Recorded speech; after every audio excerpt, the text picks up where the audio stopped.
Hello friends, welcome back to my channel एक्स कॉटरी। मैं हूं आपका फ्रेंड एडवोकेट कैलाश और आज हम बात करने वाले हैं उन्नाव रेप केस के मामले में, जिसमें कि एक 17 साल की लड़की के साथ एक एमएलए के द्वारा रेप किया जाता है, वो भी गैंग रेप होता है। और उसके बाद उसे अभी हाल फिलहाल में ही ऑनरेबल दिल्ली हाई कोर्ट के द्वारा बेल ग्रांट किया जाता है, सिर्फ ये कहते हुए जो क्योंकि ये पर्सन लाइफ इंप्रिजनमेंट के केस में काफी दिनों से जेल में है और क्योंकि ये काफी दिनों से जेल में है और इसका अपील अभी भी पेंडिंग है, तो ऐसे पर्सन को बेल मिलना चाहिए। ये कितना सही या कितना गलत है, आज हम इस वीडियो के अंदर डिस्कस करने वाले हैं। और इसमें साथ ही हम ये भी समझेंगे जो आखिर इस स्टोरी का, इस केस का बैकग्राउंड हिस्ट्री क्या है, बैकग्राउंड में क्या सब हुआ, वो सारी बातें आज हम समझने वाले हैं। इसके लिए हमें ये पूरी टाइमलाइन समझनी होगी, जो आखिर इस केस के अंदर जो भी टाइमलाइन है उसे जानना बहुत जरूरी है। तो चलिए आइए समझते हैं जो आखिर ये पूरा मामला है क्या। देखिए, इसमें जो स्टार्ट होता है, अगर हमें इस पूरे टाइमलाइन को समझना है तो सबसे पहले हमें जाना होगा 4 जून 2017 में, जब एक माइनर लड़की पहुंचती है जॉब ढूंढते हुए। और जॉब ढूंढते हुए कहां पहुंचती है? उन्नाव में एक मखी विलेज है आपका, जिसमें कि बीजेपी एमएलए कुलदीप सिंह सेंगर का ये विलेज है। और यहां पे इस एमएलए के द्वारा जो है वो गैंग रेप किया जाता है इसी माइनर लड़की का। ये सिर्फ जॉब के पर्पस से जाती है वहां पे, और उसके बाद इस पूरे पॉलिटिकल गैंग के द्वारा जो है इस लड़की का, इस माइनर गर्ल का जो है वो गैंग रेप किया जाता है। और उसके बाद से जून 2017 से लेकर के मार्च 2018 तक एफआईआर रजिस्टर ही नहीं होता। कई बार अप्रोच किया जाता है विक्टिम और उसके फैमिली के द्वारा, लेकिन एफआईआर रजिस्टर ही नहीं होता। आप ये सोच सकते हो, जो कई बार हमने ये देखा है, जो अगर रेप जैसी घटना हो रही है तो रेप जैसी घटना में 24 घंटे के अंदर एफआईआर रजिस्टर होता है। साथ ही मेडिकल होना मैंडेटरी है, क्योंकि अगर मेडिकल नहीं होगा तो यह साबित करना बहुत मुश्किल रहता है। लेकिन बावजूद इसके 1 साल तक विक्टिम और उसकी फैमिली का कोशिश किया जाता है, बार बार पुलिस स्टेशन जाकर के अप्रोच किया जाता है, लेकिन वहां पे किसी भी तरीके से वहां पे वो एफआईआर को रजिस्टर नहीं करा पाते हैं। लेकिन 1 अप्रैल 2018 को, क्योंकि बार बार प्रेशर आ रहा था, बार बार ये कहा जा रहा था जो आप एफआईआर रजिस्टर करो और ये केस हमारा चलाना है, हमें कंप्लेन देना है, तो इसलिए इस पे दबाव डालने के लिए 1 अप्रैल 2018 को विक्टिम के फादर के साथ जो है वो मारपीट किया जाता है। किसके द्वारा? इसी एमएलए के सपोर्टर्स के द्वारा। अच्छा, मारपीट होता है विक्टिम के फादर के साथ, लेकिन 3 अप्रैल 2018 को ही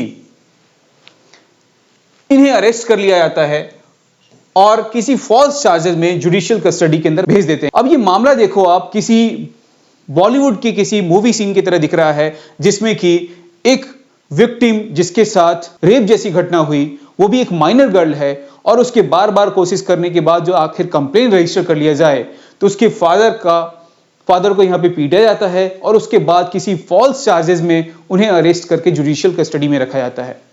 जब ये पूरी घटना हो जाती है और 9 अप्रैल 2018 को विक्टिम के द्वारा अटेम्प्ट किया जाता है जो आत्मदाह कर लें, अपना सेल्फ इमोलेशन कर लें, कहां पे? यूपी सीएम के गेट के पास ही ये घटना का अंजाम देती हैं। जिसके बाद ये पूरा मामला हाईलाइट होता है, न्यूज में आता है, जो एक विक्टिम, एक लड़की के द्वारा जो है आत्मदाह किया गया। तो आखिर ये मामला क्या है? ये मामला ज्यादा ना उठे, ज्यादा न्यूज चैनल में ना आए, इसे दबाने के लिए भी इन पे प्रेशर बनाया गया। और इस प्रेशर के चलते 9 अप्रैल को ही रात्रि में, 9 अप्रैल 2018 की ही रात्रि में विक्टिम के फादर का यहां पे कस्टोडियल डेथ हो जाता है। जुडिशियल कस्टडी के अंदर जो है विक्टिम के फादर का डेथ हो जाना, आप इस पूरे मामले की गंभीरता को आप खुद सोच सकते हो कि आखिर ये मामला कितना ज्यादा गंभीर है। जो जुडिशियल कस्टडी में है एक पर्सन जो किसी फॉल्स चार्जेस में है और उसका देहांत हो जाता है, कितना प्रेशर बनाया गया होगा एक विक्टिम के ऊपर, जो आखिर वो अपना केस वापस ले ले। और अभी तक इस घटना तक भी एफआईआर रजिस्टर नहीं होता। फिर आता है 11 अप्रैल 2018, जब फाइनली एफआईआर रजिस्टर किया जाता है अंडर आईपीसी एंड पॉक्सो, और नाम कुलदीप सिंह सेंगर का भी उसमें मेंशन नहीं किया जाता है। एफआईआर के अंदर। जब बाद में ये बात उठती है तो फिर कहा जाता है जो ये एफआईआर में नाम यहाँ पे मेंशन किया जाए, क्योंकि यहाँ पे पुलिस पर्सन ने एफआईआर में नाम मेंशन नहीं किया है, दूसरे लोगों का नाम मेंशन किया जाता है, लेकिन कुलदीप सिंह सेंगर का नाम यहाँ पे एफआईआर में मेंशन नहीं होता। अप्रैल 2018 6 पुलिस ऑफिशियल यहां पे सस्पेंड किए जाते हैं क्योंकि इन्होंने नेग्लिजेंस किया और मिसकंडक्ट किया related to the custodial death. क्या सिर्फ सस्पेंड कर देना ही यहां पे उनके गुनाह का सजा हो गया? क्योंकि ये उतनी ही गुनहगार हैं जितना एक अपराधी है, जितना एक रेप का अपराधी है। अगर उसके साथ देने वाले जितने भी लोग हैं वो भी उतने ही अपराधी हैं जितना कुलदीप सिंह सेंगर है। और यहां पे अप्रैल 2018 में सिर्फ उन पुलिस पर्सन को सस्पेंड करके छोड़ दिया जाता है। अब 12 अप्रैल 2018 को CBI take over the investigation on the order of Allahabad high court. Honourable Allahabad high court के ऑर्डर के बाद यहां पे सीबीआई जो है इस इन्वेस्टिगेशन का टेक ओवर करती है और जुलाई 2018 में सीबीआई फर्स्ट चार्जशीट फाइल करती है Kuldeep Singh Sengar for rape. And October 2018 में CBI file second chargesheet against the Sengar and his brother policeman and other framing a victim family. सबके लिए यहां पे दूसरा चार्जशीट भी फाइल होता है, लेकिन मामला यही खत्म नहीं हुआ। 28 जुलाई 2019 में जब विक्टिम, उनके लॉयर और 2 रिलेटिव घर से निकलते हैं कोर्ट के लिए, तो उस पूरे सफर के अंदर ही एक एक्सीडेंट होता है और उस एक्सीडेंट के अंदर उनके लॉयर और रिलेटिव का देहांत हो जाता है और किस्मत विक्टिम के साथ होती है। उस दिन किसी तरह से विक्टिम बच जाती है, जो ताकि विक्टिम ही खत्म हो जाए और ताकि ये पूरे मामला जो है वो इसी स्टेज पे खत्म हो जाए, इस पे कोई आगे बहस ना करे। लेकिन उस दिन किस्मत साथ रहा विक्टिम की और विक्टिम बच जाती हैं। और अगस्त 2019 3 पुलिस पर्सन को यहां पे सस्पेंड किया जाता है फिर से। क्यों? क्योंकि वो सिक्योरिटी प्रोवाइड नहीं कर पाए सर्वाइवर का। उसके बाद अगस्त में ही 2019 में ही सुप्रीम कोर्ट इंटरवेन करती है और यहां पे सो मोटो कॉग्निजेंस लिया जाता है और ट्रांसफर किया जाता है सारे केस को दिल्ली में, और यहां पे प्रोटेक्शन एंड कंपनसेशन प्रोवाइड किया जाता है विक्टिम को। ठीक है। सितंबर 2019 के अंदर ट्रायल्स बिगिन होता है तिजोरी कोर्ट में under the supreme court monitoring, और 16 दिसंबर 2019 में ही Delhi court convict Kuldeep Singh Sengar under the IPC and POCSO act. फिर 20 दिसंबर 2019 ही sentence in life imprisonment and fine. इस पूरे मामले के अंदर जो है वो इमीडिएट यहां पे एक्टिविटी किया जाता है 1 अगस्त के बाद, जब ये दूसरी बार यहां पे घटना होता है, जब दूसरी बार यहां पे कोशिश किया जाता है जो विक्टिम और उसके फैमिली को खत्म किया जाए जिससे पूरा मामला खत्म हो जाए।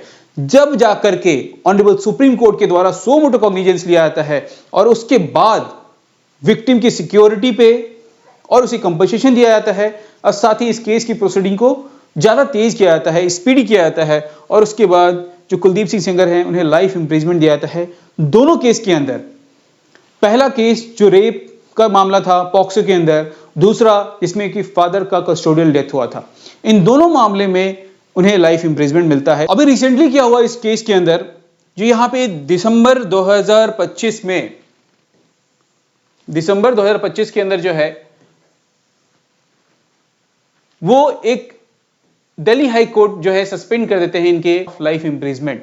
सस्पेंड करने का मतलब यह है जो उन्हें बेल दिया गया था। ठीक है, दिल्ली हाई कोर्ट के द्वारा यहां पे बेल दिया जाता है और यहां पे रखा जाता है क्या बात, जो क्योंकि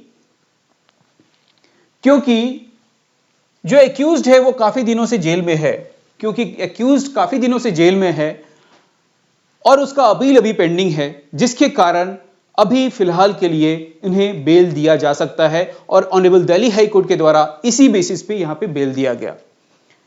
लेकिन उसके बाद सीबीआई ने इस पिटीशन को ऑनरेबल सुप्रीम कोर्ट के पास फाइल किया है और चैलेंज किया है इसके सस्पेंशन को, और इस ऑर्डर को स्टे करने के लिए उन्होंने प्रे किया है ऑनरेबल सुप्रीम कोर्ट के पास, ताकि ये जो बेल है जो ग्रांट किया गया है ऑनरेबल दिल्ली हाई कोर्ट के द्वारा उसके स्टे किया जाए, क्योंकि यहां पे विक्टिम और उनके सपोर्टर्स के द्वारा जो है वो काफी डीप स्ट्रेस दिखाया जाता है, काफी प्रोटेस्ट किया जाता है। उसके बाद यहां पे ऑनरेबल दिल्ली हाई कोर्ट का जो जजमेंट आया उसके बेसिस पे यहां पे ऑनरेबल सुप्रीम कोर्ट के पास उसी के अगेंस्ट में यहां पे एप्लीकेशन पिटीशन फाइल किया जाता है और उस पिटीशन के ऊपर ऑनरेबल सुप्रीम कोर्ट का आज की डेट में ही यहाँ पे जजमेंट आया, जिसमें कि ऑनरेबल सुप्रीम कोर्ट ने उस पे स्टे लगा दिया है। और यहाँ पे ऑनरेबल सुप्रीम कोर्ट के द्वारा जो है आज इस दिल्ली हाई कोर्ट के ऑर्डर जो कि 23 दिसंबर 2025 को दिया गया था, इसी ऑर्डर की जो सस्पेंड किया गया था उनके लाइफ इंप्रिजमेंट को, उसे यहाँ पे स्टे कर दिया गया है और फिलहाल अभी भी वो जेल में है। लेकिन यहाँ पे बात ये उठती है, जो क्या किसी एमएलए के द्वारा, जो कि एक जनता का प्रतिनिधि है, जनता का सेवक है, क्या उसके द्वारा अगर इस तरह की वारदात की जाती है, इस तरह की अगर घटना की जाती है, इस तरह का अगर अपराध किया जाता है, तो क्या उसे भी इक्वल समझना चाहिए? क्या उसे भी आम एक्यूज की तरह ही ट्रीटमेंट मिलना चाहिए? क्या उसे भी एक आम एक्यूज की तरह ही हमें उसे ट्रीटमेंट देनी चाहिए, चाहे वो कोई भी हो? लेकिन अगर वो एक जनता का प्रतिनिधि है, तो जनता का विश्वास जीत करके वो पहुंचा है वहां पे, लेकिन उसके बाद अगर वो जनता के लिए ही वो राक्षस का रूप धारण करता है, तो ऐसे कंडीशन में उसे सख्त से सख्त सजा मिलनी चाहिए, उसे इस पे और सजा मिलनी चाहिए। इस पे आपकी क्या राय है, मुझे कमेंट करके जरूर बताएं। वीडियो पसंद आया हो या इंफॉर्मेशन पसंद आया हो तो वीडियो को लाइक करें, चैनल को सब्सक्राइब कर लें, ताकि इस तरह की इंफॉर्मेशन आप तक सबसे पहले पहुंच पाए। Thank you so much.